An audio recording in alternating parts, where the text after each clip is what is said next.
সোয়ারেজের জল পানীয় জলের সঙ্গে মিশে গেছে। কোন শহরে? ইন্দোরে। স্বচ্ছ ভারতের সব থেকে স্বচ্ছ শহরের জন্য নাকি গত ৮ বছর ধরে প্রাইজ পাচ্ছে। এরকম স্বচ্ছতার দরকার নেই। মধ্যপ্রদেশের ইন্দোরে যে ঘটনা ঘটেছে, খুব সেন্সিটিভ জল নিয়ে, সেই একটা কর্তব্যরত সাংবাদিক তার দায়িত্ব প্রশ্ন করা, কৈলাস বিজয়বর্গীয়র কাছে গেলেন, বললেন যে এতগুলো মৃত্যু, কি রেসপন্সিবিলিটি, জানতেই গিয়েছিলেন যে কি কি পদক্ষেপ হবে বা এরকম হলো কেন। এবার তুচ্ছতার ছেলের সঙ্গে তাকে উড়িয়ে দেওয়া, যে ভাষায় কথা বললেন সেই ভাষাটা কি গণতন্ত্রের ভাষা? তবে ইংরেজিতে একটা কথা আছে, power gives corruption, absolute power gives absolute corruption. আজকে দুর্ভাগ্যটা আমাদের এবং আমাদের অক্ষমতা, আমি একজন কংগ্রেসী সাধারণ কর্মী হিসেবে বলছি, আমরা শাসক দলকে সেই চ্যালেঞ্জটা দিতে পারছি না বলে তাদের এই উদ্ধতটা আসতে পারছে। কৈলাস বিজয়বর্গীয়র ব্যক্তিগত ক্যারেক্টারের আমি আসছি একটু বাদে, কিন্তু তার আগে এই অডাসিটিটা বা এই ঔদ্ধত্যটা কেন পায় জানো তো? শুধু এটা ব্যতিক্রমী নয়, কিন্তু একটা প্রশ্ন ভালো নাই লাগতে পারি বা বলতেই পারি, তোমাদের কাজটা প্রশ্ন করা, তোমাদেরকে মুখ দেখবার জন্য গণতন্ত্রের চতুর্থ স্তম্ভ বলা হয় না। আজকে যখন আমি আর তুমি আলোচনা করছি, সারা পৃথিবীর ভেতর আমাদের যে সাংবাদিক স্বাধীনতা ইন্ডেক্সে আমরা ক্রমশ পিছুতে পিছুতে এখন 190 এর ঘরে, তার কারণটা এইগুলো যে যারা কর্তব্যরত মানুষ তারা এই প্রশ্নগুলো করেন না বলে। রামনাথ গোয়েঙ্কা তোমাদের সংবাদ মাধ্যমে একজন প্রবাদ পুরুষ, পিতামহ ভীষ্ম। তিনি তার মানে কি বলবো, তার নিউজ চ্যানেলের বা নিউজ কোম্পানির একটা অনুষ্ঠানে কোনো এক কংগ্রেসি নেতা, কংগ্রেসি মন্ত্রী, তিনি এসে বলছেন তোমার ওই বিট সাংবাদিক কিন্তু অসম্ভব ভালো কাজ করছে। রামনাথ গোয়েঙ্কার সাক্ষাৎকারে রামনাথ গোয়েঙ্কা বলছেন, সেটা শোনার পরই আমি অন্য কোনো কিছু, সে সত্যিই ভালো পারফরমার ছিল, আমি তাকে সরিয়ে দিয়েছিলাম। তার কারণ সংবাদ মাধ্যমের দায়িত্ব সরকারকে প্রশ্ন করা, সরকারকে মানে কি বলবো, সরকারকে অপ্রিয় প্রশ্নগুলো তুলে ধরা। সরকারের তরফ থেকে যদি আমার সাংবাদিকের সম্বন্ধে প্রশংসা আছে, তার মানে সেই সাংবাদিকতাটা ঠিক করে করছে না। দুর্ভাগ্যবশত আজকের দিনে রামনাথ গোয়েঙ্কার মতো মানুষরা বিরল।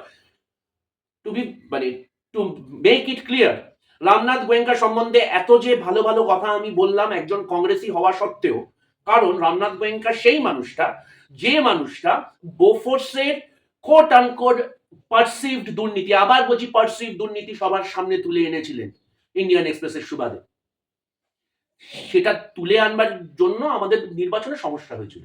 কিন্তু আমাদের শিক্ষা হচ্ছে এটা যে আমি একজন কংগ্রেসী, আদ্যপান্ত কংগ্রেসী হওয়া সত্ত্বেও আমি মরশুমি কংগ্রেসী নই। আমি রামনাথ গোয়েঙ্কার সেই প্রশংসাটা সর্বসমক্ষে করলাম, কারণ এটা তার কাজ। কিন্তু তুমি আমার একটা কথা বলো, এটা কি তুমি প্রথমবার দেখছো? অ্যাঞ্জেল চাকমা মারা গেছে, 4 দিন লেগেছে, 4 দিন। তারপর মুখ্যমন্ত্রী পুষ্কর সিং ধামি কত বড় ইনসেনসিটিভ, তার উত্তরাখণ্ডে একটা বিজেপি শাসিত জায়গায় একজন ভারতীয় স্টুডেন্ট, এমবিএ স্টুডেন্ট, যার বাবা একজন সীমা সুরক্ষা বলেন এবং একজন আর্মির একজন কর্মী, তাকে চাইনিজ বলে মব লিঞ্চিং এর মাধ্যমে মেরে দেওয়া হলো। সেটা সম্বন্ধে প্রতিক্রিয়া দিতে 4 দিন লাগলো, এবং যখন প্রতিক্রিয়াটা দিচ্ছে, কোন প্রতিক্রিয়াতে তুমি স্পিকার ফোনে কথা বলো এবং সেটা ভিডিও করো? এটা ঔদ্ধত্য। ঔদ্ধত্য কোনটা জানো? যখন বিহারে নির্বাচনের সময় 10,000 টাকার মূল্য ঝুলিয়ে এখন 10,000 টাকাটা যখন ফেরত নেওয়া হচ্ছে, তোমাদের সাংবাদিকরা যখন এই প্রশ্নগুলো করছে, তাদের বিরুদ্ধে এফআইআর করাটা। হাতরা সুন্নাহতে তোমাদের সহকর্মীরা যখন প্রশ্ন তুলেছিল, তারা এখনো জেলের বাইরে বেরোতে পারে। এবার কৈলাস বিজয়বর্গীয়, আকাশ বিজয়বর্গীয়, এদের তো একই জিন। এই কৈলাস বিজয়বর্গীয় তোমাকে আমাকে চিড়ে খেতে দেখে বাংলাদেশি তকমা দিয়েছিল, রাইট? এই কৈলাস বিজয়বর্গীয় এখানে এসে, এবং আমি বলিনি, তথাগত রায়, যে দিলীপ ঘোষ, কৈলাস বিজয়বর্গীয় যে গ্যাংটা ছিল বলে উনি বলতেন, যার সুবাদে নাকি কামিনী কাঞ্চন হতো মেয়ে, এবং অর্থের বিনিময়ে 2021 সালে নাকি রাজনীতি, বিজেপির রাজনীতি এখানে তাদের কাঙ্ক্ষিত ফলাফল পায়নি। কোন রকম অডিট দেখেছো? আবার বলছি, তথাগত রায় কিন্তু একটা রাজ্যের রাজ্যপাল ছিল।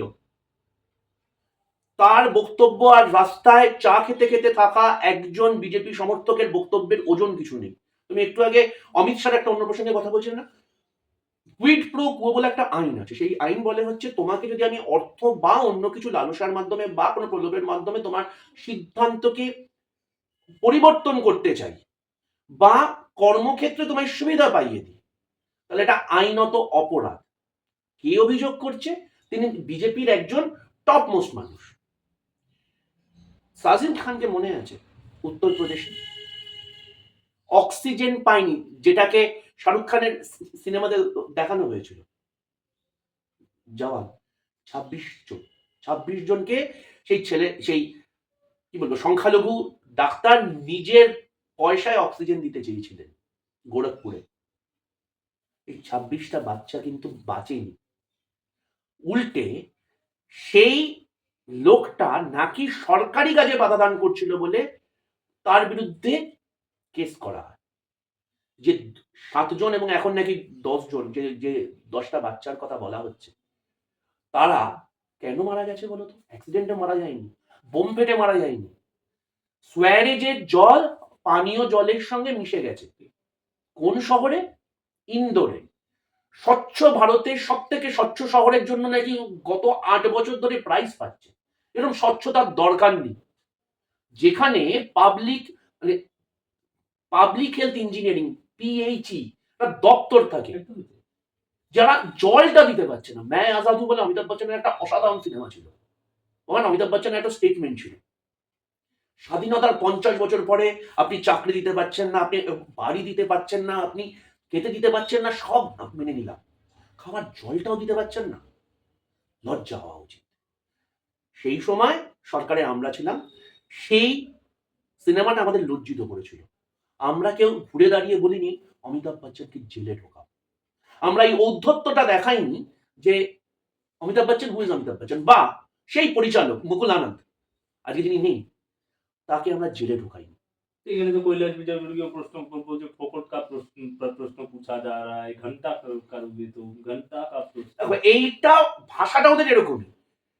অমিত শাহকে যখন তোমাদের সহকর্মীরা এই কলকাতায় সাংবাদিক সম্মেলন প্রশ্ন করেছিল যে যদি 75 ইয়ার্সটা কাট অফ হয় তাহলে কি নরেন্দ্র মোদীর এইবারই শেষ টার্ম, সেই প্রশ্নের উত্তর নিয়ে কি বলেছিলেন? আপনাকে বিজেপি নিয়ে ভাবতে হবে না, আপনি বাংলা নিয়ে ভাবুন। এই উত্তর তুমি আশা করো? তুমি অমিত শাহর কাছে, অমিত শাহ মানে সংসদে দাঁড়িয়ে এর ভাই বক্তব্য দিয়ে ইয়ে সালা এই শব্দবন্ধ ব্যবহার করেছিলেন। এবার তারই পারের মুখের ভাষা এরকমই হবে, হাত কাটা কান কাটা লেজ কাটারা যখন সংসদে যাবে এরকমই ভাষা দেবে। সমস্যাটা আমাদের যে আমরা তাদের সংসদে পাঠিয়েছি।